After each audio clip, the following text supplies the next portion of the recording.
मक्का में अबू सुफियान बहुत बेचैन था।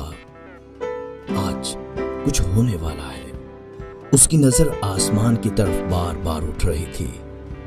उसकी बीवी हिंदा, जिसने हजरत अमीर हमजा का कलेजा चबाया था, उसकी परेशानी देखकर उसके पास गई।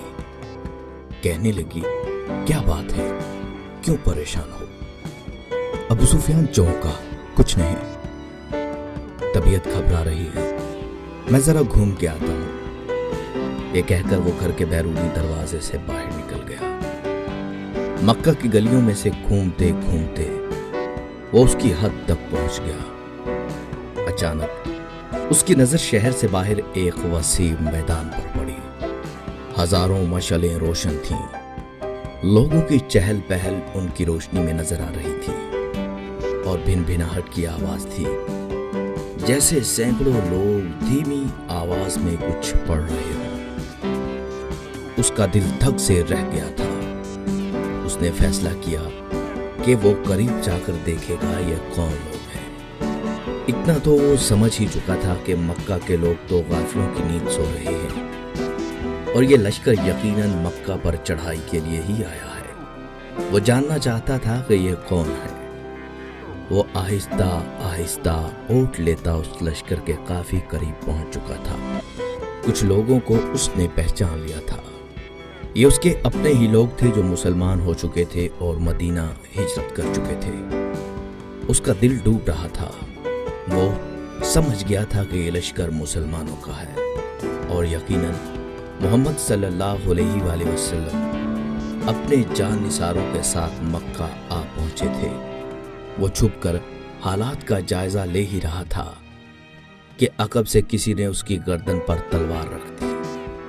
उसका ऊपर का सांस ऊपर और नीचे का नीचे रह गया था। लश्कर के पहरेदारों ने उसे पकड़ लिया था और अब उसे बारगाहे मोहम्मद सल्लल्लाहु अलैहि वसल्लम में ले जा रहे थे। उसका एक एक कदम कई कई मन का हो चुका था। हर कदम पर उसे अपने करतूत याद आ रहे थे। जंगे बदर, जंगे ओहद, जंगे खंदक, खैबर, सब उसकी आंखों के सामने नाच रही थी। उसे याद आ रहा था कि उसने कैसे सरदाराने मक्का को इकट्ठा किया था और मोहम्मद सल्लल्लाहु अलैहि वसल्लम को कत्ल करने के लिए कैसे निजाशी के दरबार में जाकर तकरीर की कि ये मुसलमान हमारे गुलाम और बागी हैं, इनको हमें वापस दो। कैसे उसकी बीवी हिंदा ने हजरत अमीर हमजा को अपने गुलाम हबशी के जरिए शहीद करवाकर उनका सीना चाक करके उनका कलेजा निकाल कर चबाया और नाक और कान काट कर गले में हार बनाकर डाले थे और अब उसी मोहम्मद सल्लल्लाहु अलैहि वसल्लम के सामने पेश किया जा रहा था। उसे यकीन था कि उसकी रिवायात के मुताबिक उस जैसे दहशतगर्द को फौरन ही कत्ल कर दिया जाएगा।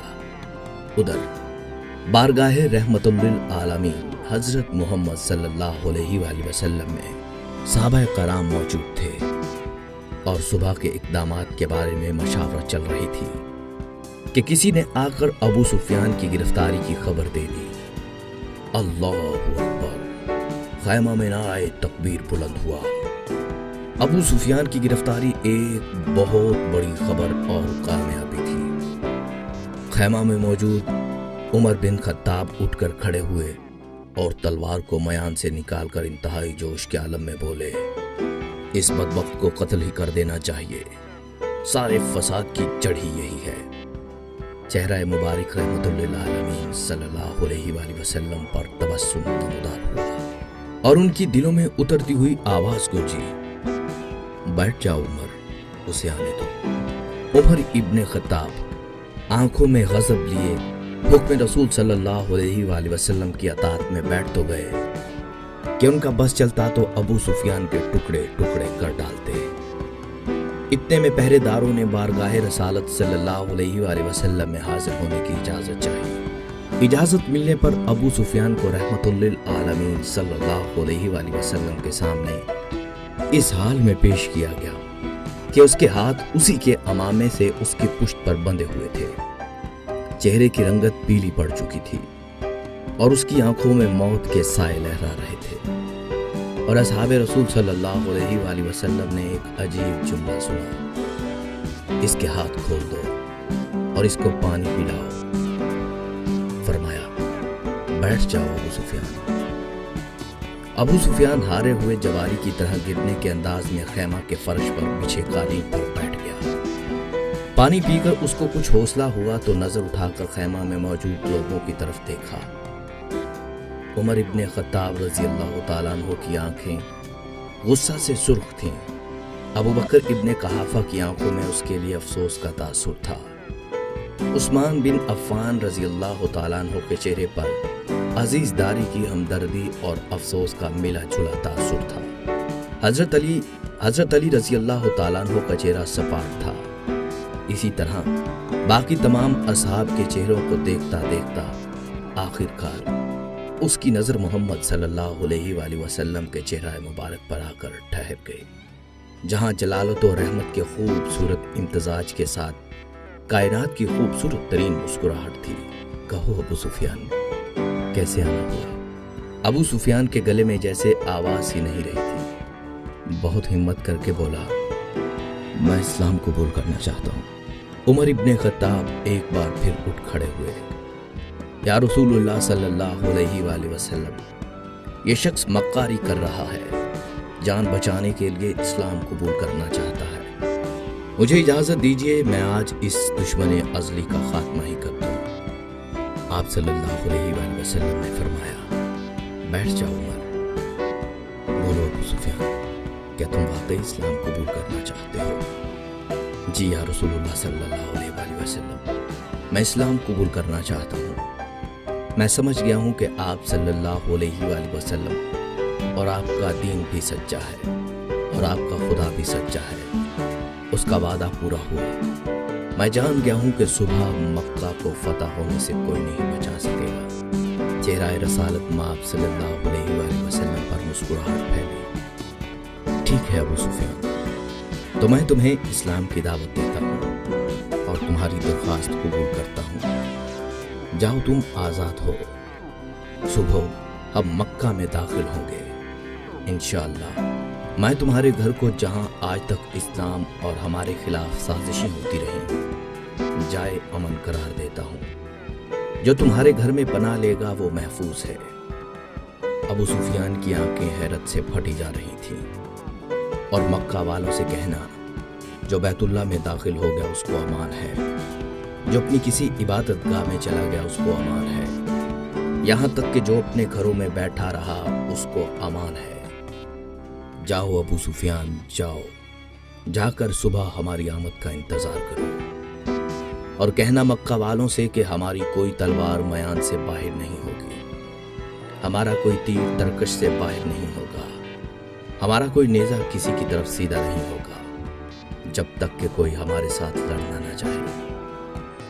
ابو سفیان نے حیرت سے محمد صلی اللہ علیہ وآلہ وسلم کی طرف دیکھا اور کانپتے ہوئے ہونٹوں سے بولنا شروع کیا، اشہد ان لا الہ الا اللہ واشہد ان محمدا عبدہ ورسولہ۔ سب سے پہلے عمر ابن خطاب رضی اللہ تعالیٰ عنہ آگے بڑھے اور ابو سفیان کو گلے سے لگایا۔ مرحبا اے ابو سفیان، اب سے تم ہمارے دینی بھائی ہو گئے ہو۔ تمہاری جان، تمہارا مال ہمارے اوپر ویسے ہی حرام ہو گیا جیسا کہ ہر مسلمان کا دوسرے پر۔ تم کو مبارک ہو کہ تمہاری پچھلی خطائیں معاف کر دی گئیں اور اللہ تبارک و تعالی تمہارے پچھلے گناہ معاف فرمائے۔ ابو سفیان حیرت سے خطاب کے بیٹے کو دیکھ رہا تھا۔ یہ وہی تھا کہ چند لمحے پہلے جس کی آنکھوں میں اس کے لیے شدید نفرت اور غصہ تھا اور جو اس کی جان لینا چاہتا تھا، اب وہی اس کو گلے لگا کر بھائی بول رہا ہے۔ یہ کیسا دین ہے، یہ کیسے لوگ ہیں۔ سب سے گلے مل کر اور رسول اللہ صلی اللہ علیہ وآلہ وسلم کے ہاتھوں پر بوسہ دے کر ابو سفیان خیمے سے باہر نکل گیا۔ وہ دہشت گرد ابو سفیان کے جس کے شر سے مسلمان آج تک تنگ تھے، انہی کے درمیان سلامتی سے گزرتا ہوا جا رہا تھا۔ جہاں سے گزرتے اس اسلامی لشکر کا ہر فرد، ہر جنگجو، ہر سپاہی جو تھوڑی دیر پہلے اس کی جان کے دشمن سے अब आगे बढ़कर उससे मुसाफिहा कर रहे थे, उसे मुबारकबाद दे रहे थे और खुशामदीद कह रहे थे। अगले दिन मक्का शहर की हद पर जो लोग खड़े थे उनमें सबसे नुमाया अबू सुफियान था। मुसलमानों का लश्कर मक्का में दाखिल हो चुका था। किसी एक तीर की नोक पर खून का कतरा भी नहीं था। लश्कर इस्लाम को हिदायत मिल चुकी थी, किसी के घर में दाखिल मत होना, किसी की इबादत गाह को नुकसान मत पहुंचाना, किसी का पीछा मत करना, औरतों बच्चों पर हाथ न उठाना, किसी का माल न लूटना।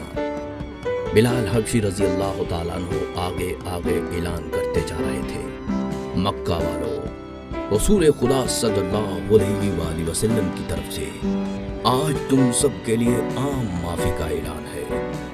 किसी से उसके साबका आमाल की बाज पुरस नहीं की जाएगी। जो इस्लाम कबूल करना चाहे वो कर सकता है, जो ना करना चाहे वो अपने साबका दीन पर रह सकता है।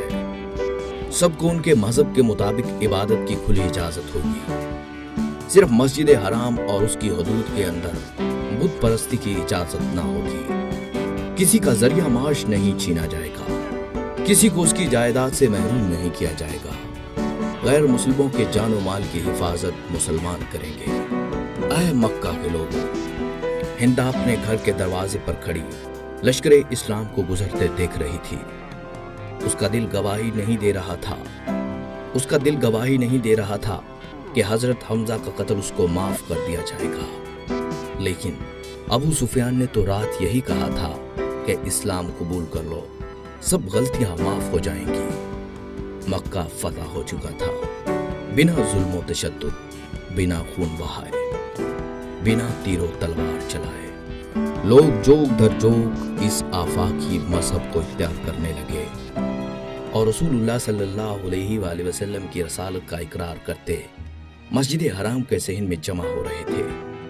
और तभी मक्का वालों ने देखा इस हजूम में हिंदा भी शामिल थी। प्यारे दोस्तों, ये हुआ करता था इस्लाम, ये थी इस्लाम की तालीमात, ये सिखाया था रहमतुल लिल आलमीन ने। अस्सलामु अलैकुम।